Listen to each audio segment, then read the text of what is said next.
Hey guys, I want to talk to you real quick about a technique that I learned a few years ago. And I fished this bait all over the country, but more specifically here on Kentucky Lake.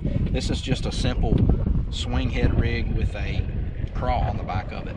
But more specifically here to this lake is what you're going to do is you're going to go into a pocket where they spawn at, and you've got 2 points on both sides, and you've got a lead-in bank going in, staging areas we call them, right before they go back to spawn.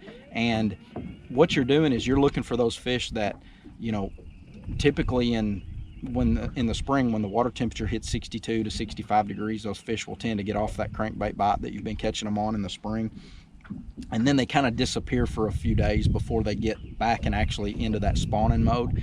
And one bait that in particular that I have caught a lot of fish on the last few years when that happens is this swing head. This is a Core X from Sense Fishing. I've got their Stroker Craw on the back. This is green pumpkin. Everybody knows green pumpkin's good in the springtime.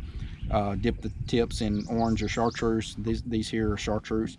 And what you're going to do, like I say, you throw that thing out there, point the rod tip right at it, and you're going to fish it just like a crankbait.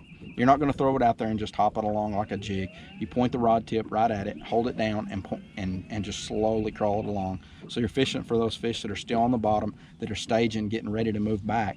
And if you're like me and you can't stand to slow down, it's a really easy bait to fish. You don't have to slow down as much. You just slowly crawl it along.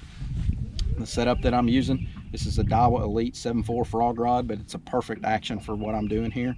This is a 7-to-1 Tatula reel with 16-pound Sunline Sniper fluorocarbon on it.